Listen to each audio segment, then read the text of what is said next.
Bismillahirrahmanirrahim. Assalamualaikum warahmatullahi wabarakatuh.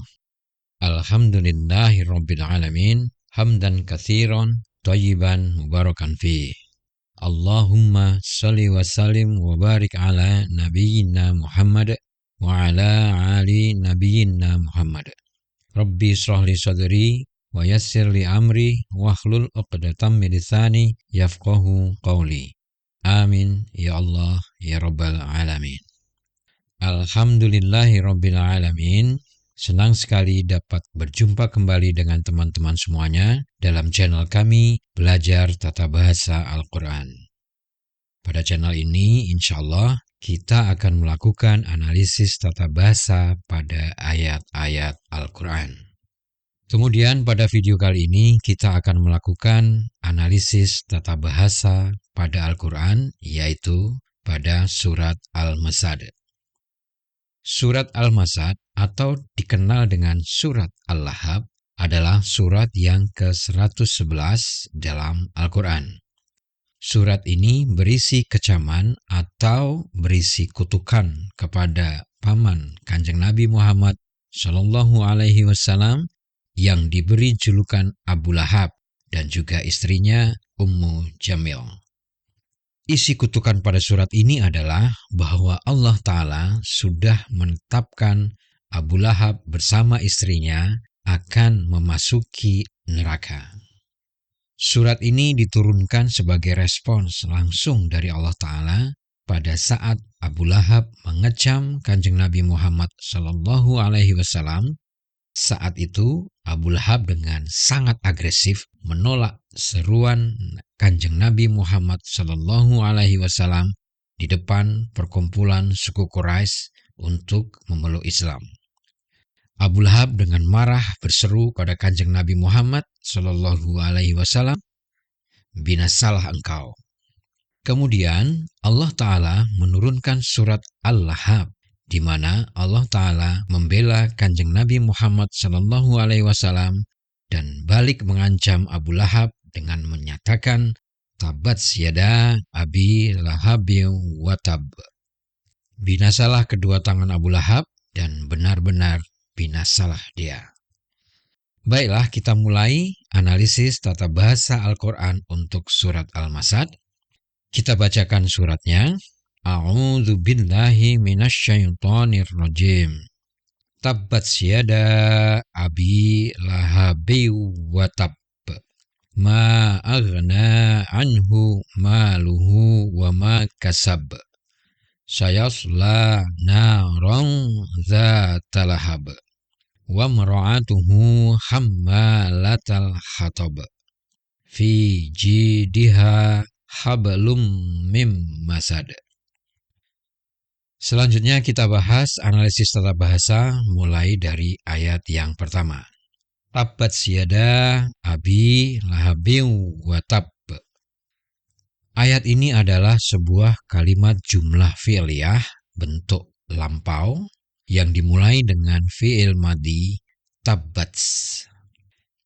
Secara kaidah tata bahasa Arab, struktur kalimat pada ayat ini terdiri dari 4 unsur, yaitu pertama, fi'il madhi tabbat.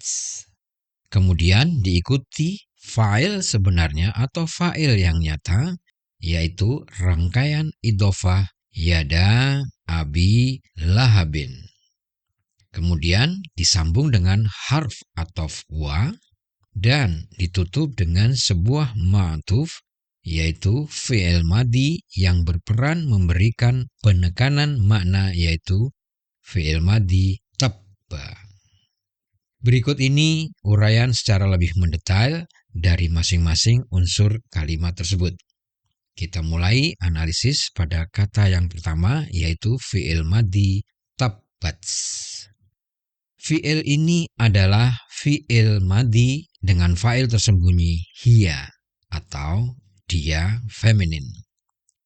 Asal fi'il ini adalah fi'il madhi dengan bentuk huwa atau fa'il tersembunyi huwa, yaitu tabba.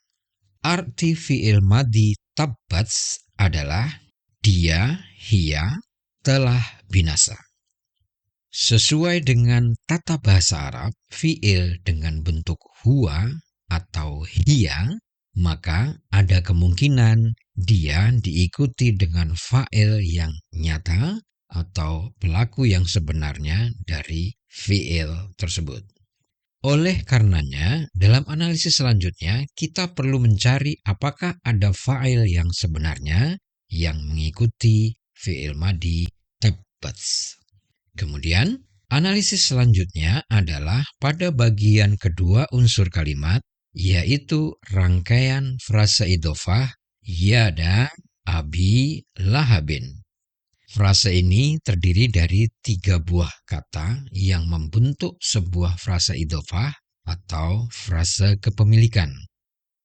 Frasa ini memiliki satu kesatuan makna dan satu kesatuan sifat. Frasa ini dimulai dengan mudhof, yaitu isim ringan yada. Isim ini secara asalnya adalah isim ganda yang berstatus rafa, yaitu yadani, yang berarti 2 tangan. Isim ini berbentuk ringan dan tanpa alif lam, karena dia berperan sebagai mudhof atau kata yang dimiliki. Kaidah tata bahasa untuk isim ringan dan juga untuk frasa idhofah dapat disimak pada video kami Belajar Tata Bahasa Al-Quran. Link video kami sertakan pada deskripsi. Selanjutnya, isim yada sebagai mudhof diikuti oleh mudhof ilaihi abi, di mana keduanya membentuk frasa idhofah yada abi. Abi adalah isim majrur, berperan sebagai mudhof ilaihi yang artinya adalah bapak. Kemudian, frasa idhofah yada abi artinya adalah kedua tangan milik bapak. Selanjutnya, isim majrur abi adalah isim ringan, di mana isim normal dari isim ini bentuk marfu'nya adalah abun. Isim majrur abi berbentuk ringan karena dia juga berperan sebagai mudhof dari isim majrur lahabin.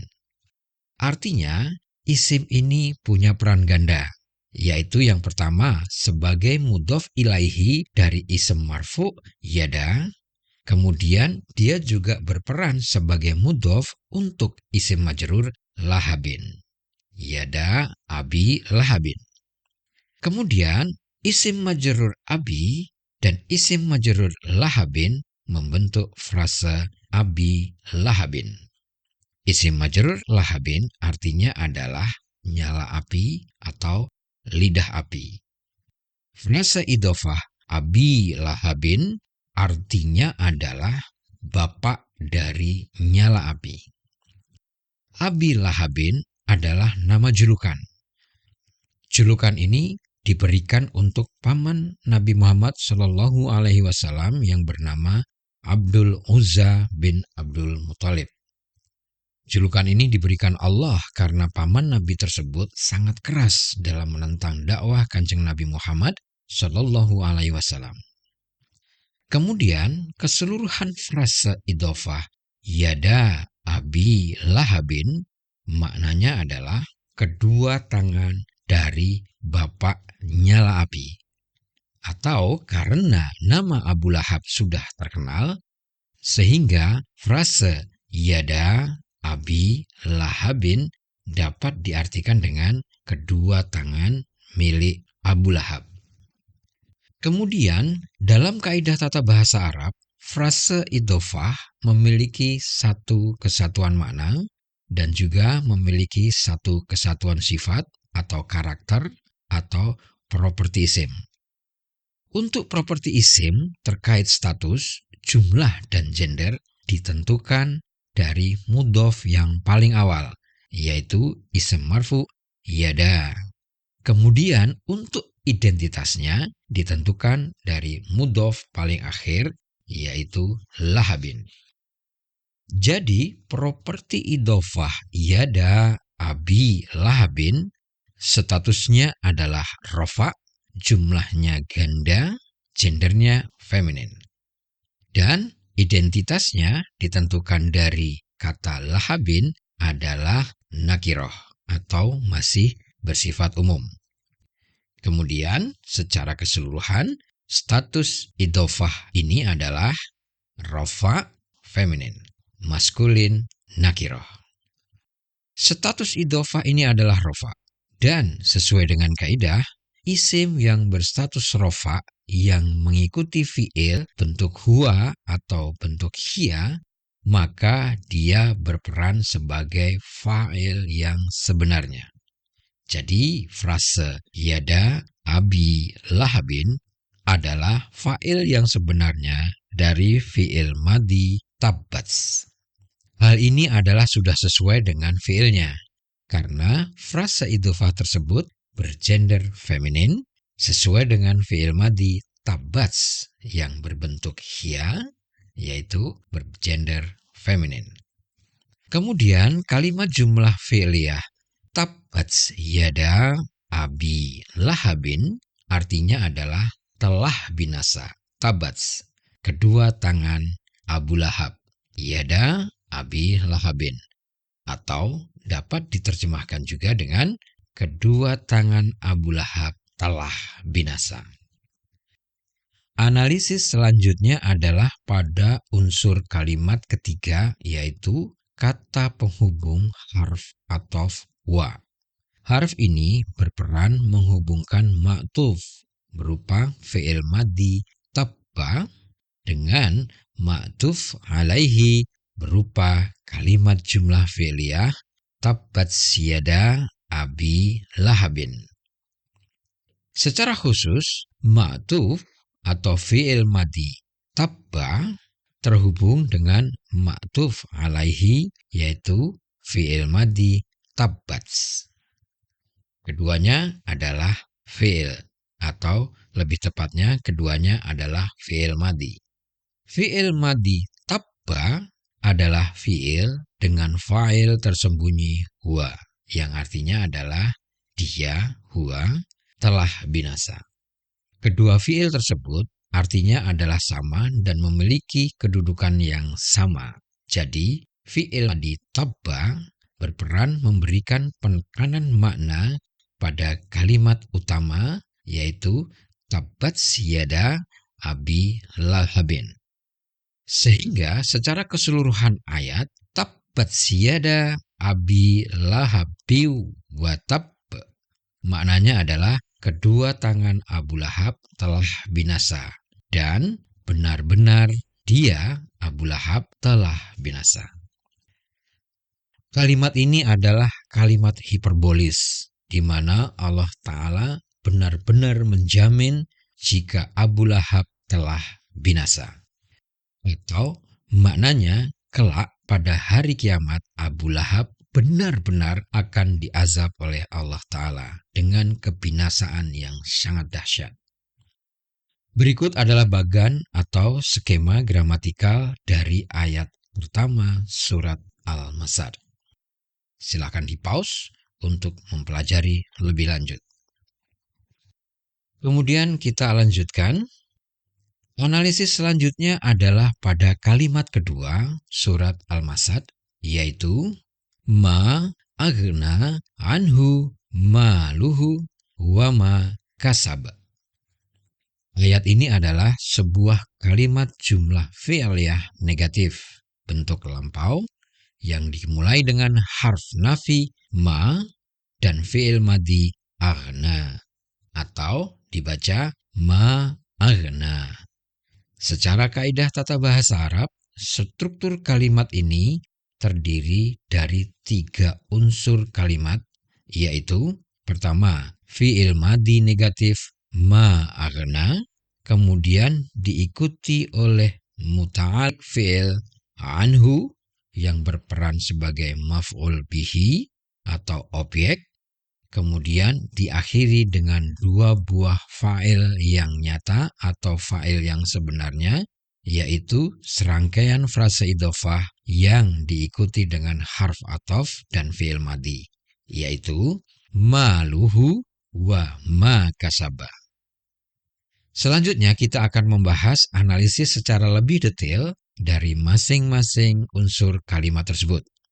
Kita mulai analisis pada kata yang pertama, yaitu fi'il madhi negatif ma aghna. Fi'il ini adalah fi'il madhi dengan fa'il tersembunyi huwa. Arti fi'il madhi aghna adalah dia, huwa, telah berguna. Selanjutnya, fi'il madhi negatif ma aghna artinya adalah dia, huwa, tidak berguna. Dalam kaidah tata bahasa Arab, fi'il dengan bentuk fa'il tersembunyi huwa atau hiya memungkinkan dia diikuti pelaku yang sebenarnya atau fi'il yang sebenarnya. Jadi, kita perlu menganalisa apakah terdapat fa'il yang nyata yang mengikuti fi'il, sehingga fi'il negatif ma aghna dapat kita ketahui makna yang sebenarnya siapa pelaku fi'il tersebut. Kemudian kita akan melanjutkan analisis pada unsur kalimat yang kedua, yaitu sebuah frase jar majrur yang berperan sebagai muta'alliq fi'il, yaitu anhu. Arti frase ini adalah untuk dia, anhu, atau pada dia, atau untuknya, atau padanya. Dia atau hu dalam hal ini yang dimaksud adalah Abu Lahab. Jadi makna frase anhu adalah untuk Abu Lahab. Frase muta'alliq fi'il ini berperan sebagai maf'ul bihi atau objek dari fi'il ma aghna. Jadi jika digabungkan antara fi'il dan maf'ul bihinya, maka menjadi ma aghna anhu, yang artinya adalah dia atau huwa tidak berguna untuk Abu Lahab. Kalimat ini maknanya masih belum jelas, karena kita belum tahu siapa yang dimaksud dengan dia atau huwa. Selanjutnya, kita akan melakukan analisis unsur kalimat terakhir pada ayat ini yang berupa gabungan frase idhofah dan kalimat jumlah fi'liyah ma luhu wa ma kasaba. Kita bahas terlebih dahulu frase idhofah ma luhu. Frase idhofah ma luhu terdiri atas mudhof, yaitu isim marfu yang ringan, malu, dan domir mutasil atau domir tidak independen hu. Selanjutnya, bentuk normal dari isim malu adalah malun. Karena dia berperan sebagai mudhof, dia berubah menjadi isim ringan tanpa tanwin, yaitu malu. Arti isim ini adalah harta. Isim ini berstatus rafa karena berakhiran dhamma, dan sesuai dengan kaidah, isim berstatus rafa yang mengikuti fi'il, dia berperan sebagai fa'il yang sebenarnya atau fa'il yang nyata. Dalam hal ini sebagai fa'il yang sebenarnya dari fi'il aghna.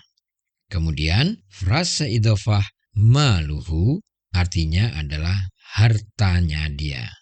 Dalam hal ini yang dimaksud adalah hartanya Abu Lahab.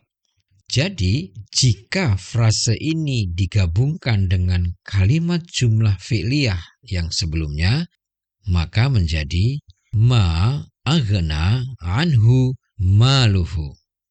Makna kalimat ini menjadi jelas dengan adanya fa'il yang sebenarnya, yaitu harta Abu Lahab. Maknanya adalah harta Abu Lahab maluhu tidak berguna bagi dia, atau tidak berguna bagi Abu Lahab. Ma aghna anhu. Selanjutnya kita akan melakukan analisis pada bagian yang terakhir ayat kedua surat Al-Masad, yaitu wa ma kasaba. Rangkaian frase ini terdiri dari 3 kata, yaitu harf athof wa, diikuti dengan ism mausul ma, dan diakhiri dengan fi'il madhi kasaba. Harf ataf wa secara kaidah tata bahasa berfungsi menghubungkan ma'tuf dengan ma'tuf alaihi, di mana ma'tuf memiliki peran atau kedudukan yang sama di dalam kalimat dengan ma'tuf alaihinya. Ma'tuf yang mengikuti harf ataf wa adalah sebuah rangkaian ism mausul ma yang diikuti dengan silatul mausul kasaba. Selanjutnya kita bahas terlebih dahulu ism mausul ma.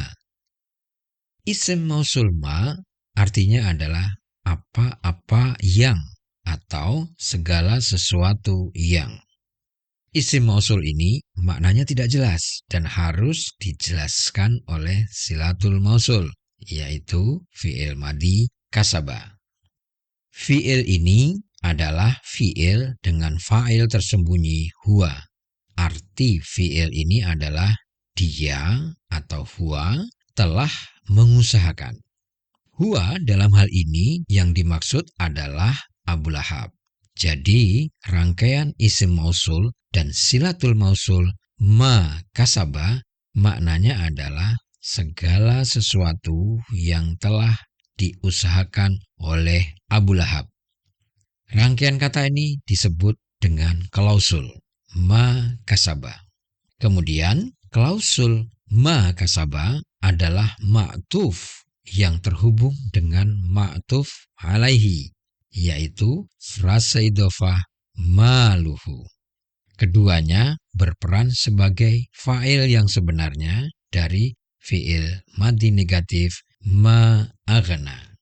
Jadi, jika digabungkan seluruh ayat ma aghna anhu maluhu wa ma kasaba, maknanya adalah harta Abu Lahab maluhu dan semua yang telah diusahakan Abu Lahab wa ma kasaba tidak dapat menolong dia.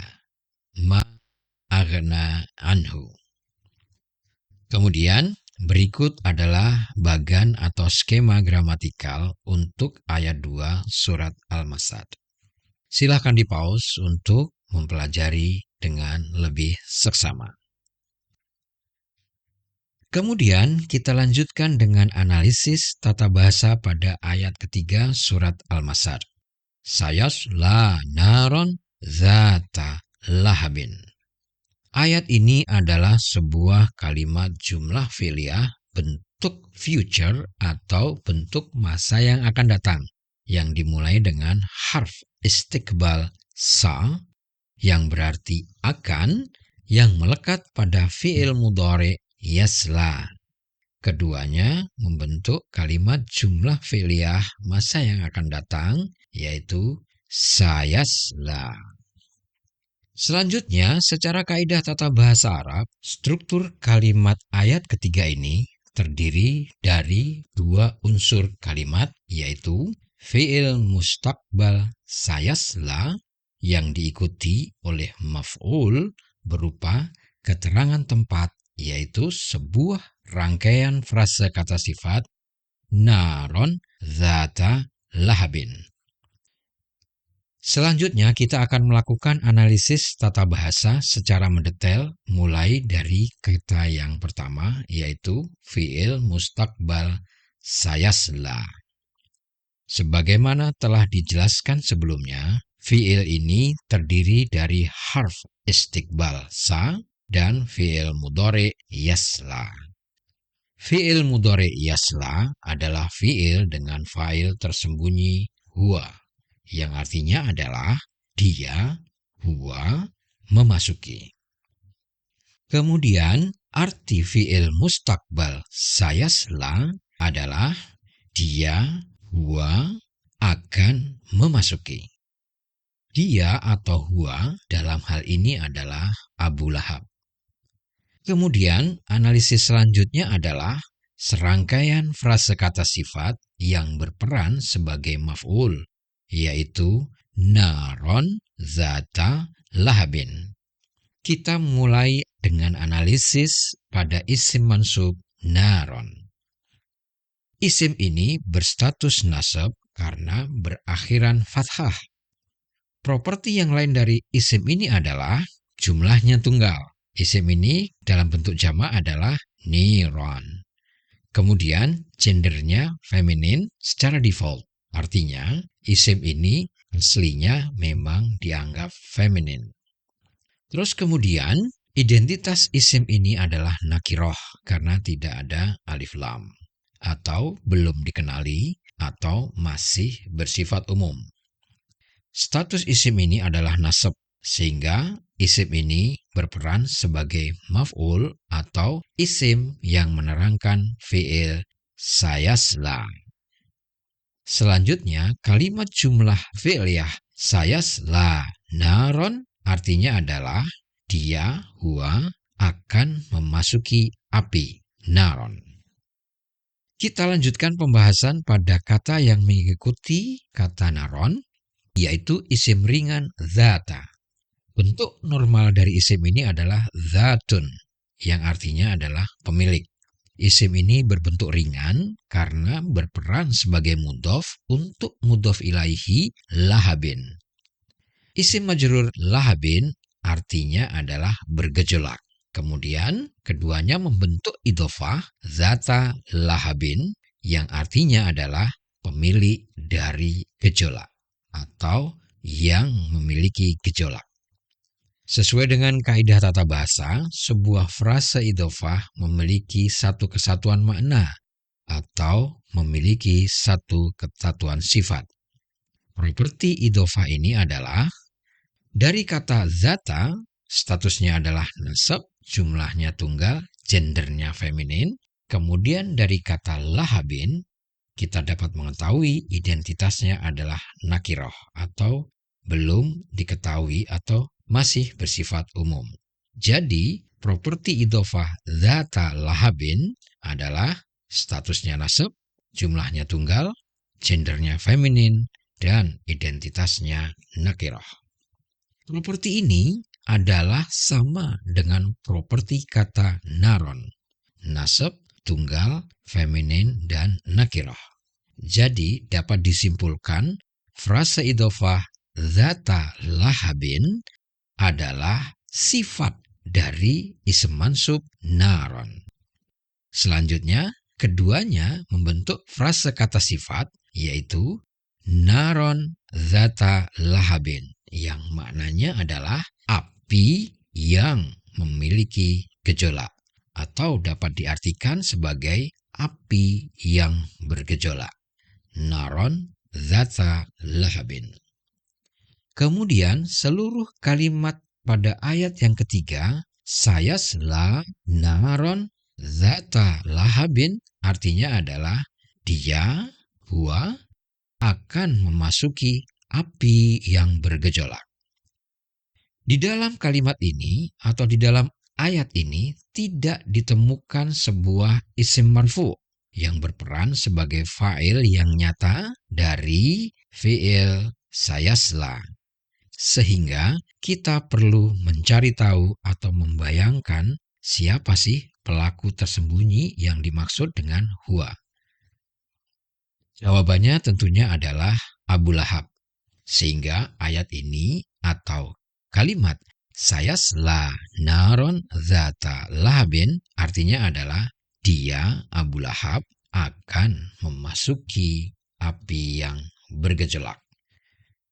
Berikut adalah bagan atau skema pembentukan kata pada ayat ketiga surat Al-Masad. Silakan di-pause untuk dipelajari dengan lebih seksama. Kemudian kita lanjutkan analisis tata bahasa surat Al-Masad pada ayat yang keempat, yaitu wamro'atuhu hammalata al-hatab. Wamro'atuhu hammalatal hatab. Ayat yang keempat ini bukanlah sebuah kalimat yang sempurna, tetapi dia adalah sebuah rangkaian kata atau frase yang merupakan lanjutan dari kalimat sebelumnya atau dari ayat sebelumnya. Hal ini ditandai dengan awalan harf athof wa pada awal ayat. Wam ro'atuhu. Secara kaidah tata bahasa Arab, terdapat 3 unsur kalimat yang merupakan bagian dari kalimat sebelumnya, yaitu pertama adalah harf athof wa atau kata sambung wa, kemudian diikuti oleh ma'tuf berupa frase idhofah imro'atuhu, yang kemudian ditutup dengan frase idhofah yang berperan sebagai hal, yaitu hammalatal hatab atau hammalata al-hatab. Kita mulai dengan analisis pada harf athof wa. Harf athof wa adalah harf yang berperan sebagai kata sambung. Harf ini menyambung ma'tuf atau kata yang mengikuti harf athof dengan ma'tuf alaihi, di mana keduanya memiliki peran dan kedudukan yang sama di dalam kalimat. Ma'tuf yang mengikuti harf athof wa adalah idhofah imro'atuhu. Frase idhofah imro'atuhu terdiri dari ism marfu imro'atu dan dhamir hu. Ism marfu imro'atu artinya adalah istri. Kemudian idhofah imro'atuhu artinya adalah istri dia atau istrinya. Dia dalam hal ini adalah Abu Lahab. Jadi frase idhofah imro'atuhu artinya adalah istri Abu Lahab. Kemudian idhofah imro'atuhu sebagai ma'tuf, dia terikat dengan ma'tuf alaihi, yaitu fa'il tersembunyi huwa pada fi'il sayasla. Keduanya yaitu idhofah imro'atuhu dan fa'il tersembunyi huwa adalah berperan sebagai fa'il dari fi'il sayasla. Sehingga makna kalimat sayasla naron dza talahab wamro'atuhu maknanya adalah Abu Lahab dan istrinya kelak akan memasuki api yang bergejolak. Kemudian kita lanjutkan analisis berikutnya, yaitu pada rangkaian idhofah hammalata al-hatab.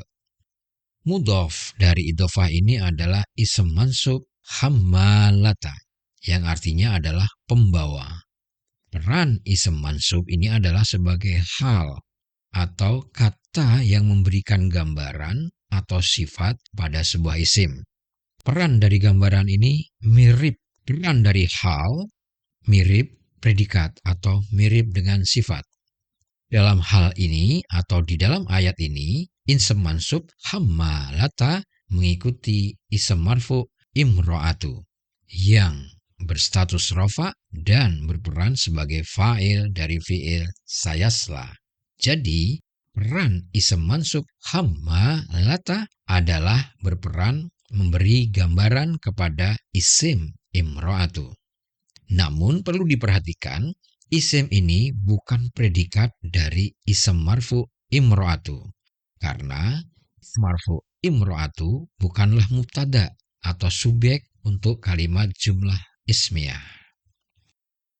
Selanjutnya, ism mansub hammalata sebagai mudhof, dia diikuti oleh mudhof ilaihi ism majrur al-hatabi, yang artinya adalah kayu bakar. Kemudian idhofah hammalatal hatab atau hammalata al-hatabi artinya adalah pembawa kayu bakar. Frase hammalatal hatab atau pembawa kayu bakar adalah merujuk kepada istri Abu Lahab yang dikenal dengan nama Ummu Jamil.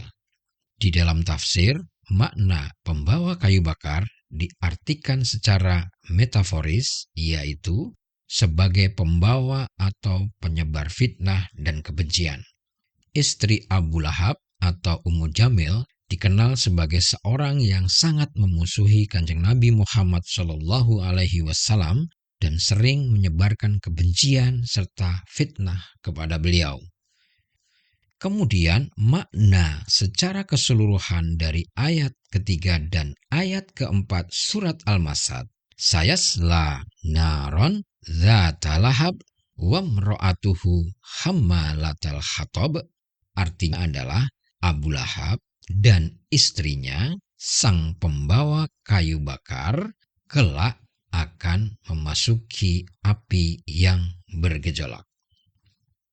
Berikut adalah bagan atau skema struktur kalimat ayat ketiga dan ayat keempat surat Al-Masad. Silahkan dipause untuk dipelajari lebih lanjut. Kedua ayat ini membentuk sebuah kalimat jumlah fi'liyah yang utuh. Kemudian kita lanjutkan analisis ayat yang kelima atau ayat yang terakhir surat Al-Masad. Fi jidiha hablun min masad.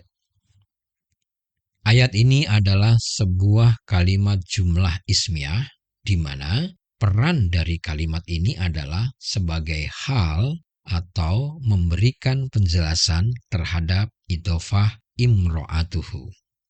Terdapat 3 buah unsur kalimat di dalam ayat kelima surat Al-Masad ini, yaitu yang pertama, rangkaian frasa kata depan dan idhofah fi jidiha yang berperan sebagai khabar muqaddam, kemudian dilanjutkan dengan ism marfu hablun yang berperan sebagai mubtada muakhar, dan yang ketiga atau yang terakhir adalah frasa kata depan atau jar majrur min masadin yang berperan sebagai muta'alik dari mubtada hablun. Kita mulai analisis mulai dari rangkaian frase fi jidiha. Frase ini adalah terdiri dari frase kata depan fi jidi dan frase idhofah jidiha. Frase ini artinya adalah di dalam lehernya atau pada lehernya. Fi jidiha. Dhamir ha pada frase ini adalah representasi dari istri Abu Lahab. Jadi maksud dari frase fi jidiha adalah pada leher istri Abu Lahab. Frase ini adalah berperan sebagai khabar muqaddam atau khabar berupa muta'alik atau yang dikenal dengan muta'alik bil khabar, di mana posisinya berada di awal kalimat, sehingga disebut dengan khabar muqaddam. Selanjutnya, frase ini diikuti dengan ism marfu nakiroh hablun. Isim ini berperan sebagai mubtada muakhar atau mubtada yang diletakkan setelah khabar muqaddam. Isim marfu ini artinya adalah tali. Setelah itu diikuti dengan sebuah frase kata depan atau muta'alik yang menerangkan mubtada, yaitu min masadin, yang artinya adalah dari sabut. Jadi seluruh kalimat fi jidiha hablun min masadin artinya adalah pada lehernya atau pada leher istri Abu Lahab. Fi jidiha hablun mim masadin terdapat seutas tali dari sabut, atau dapat diterjemahkan dengan pada leher istri Abu Lahab terdapat seutas tali dari sabut. Dalam tafsir, istilah tali dari sabut menggambarkan penderitaan dan siksaan yang akan dialami oleh istri Abu Lahab. Tali yang terbuat dari sabut diartikan sebagai sesuatu yang sangat menyakitkan dan menyiksa ketika melilit lehernya. Hal ini menunjukkan siksaan yang keras karena kebencian dan tindakan buruknya terhadap Kanjeng Nabi Muhammad SAW dan juga kepada agama Islam. Sebagaimana telah disebutkan sebelumnya, kalimat jumlah ismiyah ini berperan sebagai hal atau kalimat yang menjelaskan atau memberikan sifat pada idhofah wamro'atuhu pada ayat keempat. Atau kalimat dalam ayat kelima ini memberikan gambaran kepada istri Abu Lahab. Berikut adalah bagan atau skema struktur kalimat pada ayat yang kelima surat Al-Masad. Silahkan di-pause untuk mempelajari lebih lanjut. Alhamdulillahirabbil alamin, puji syukur kehadirat Allah Ta'ala, kita telah selesai melakukan analisis tata bahasa secara komprehensif atau secara terpadu untuk surat Al-Masad atau surat Al-Lahab. Demikian video ini kami akhiri, semoga video ini bermanfaat untuk meningkatkan keimanan kita semuanya. Amin ya Allah ya Rabbal Alamin. Semua materi dan dokumen yang kami sertakan dalam video ini silahkan di-download dan di-share untuk kepentingan amal jariah kita semuanya. Kami mohon maaf jika terdapat kekurangan dan kesalahan dalam kami mempersiapkan materi dan juga dalam kami menyampaikan materi. Mohon koreksinya jika terdapat kesalahan untuk dapat menjadi perbaikan ke depan dan supaya channel ini menjadi semakin lebih baik dalam menyampaikan kaidah-kaidah tata bahasa Al-Quran. Kami tutup dengan memuji Allah Ta'ala. Wabillahi taufiq wal hidayah. Wassalamualaikum warahmatullahi wabarakatuh.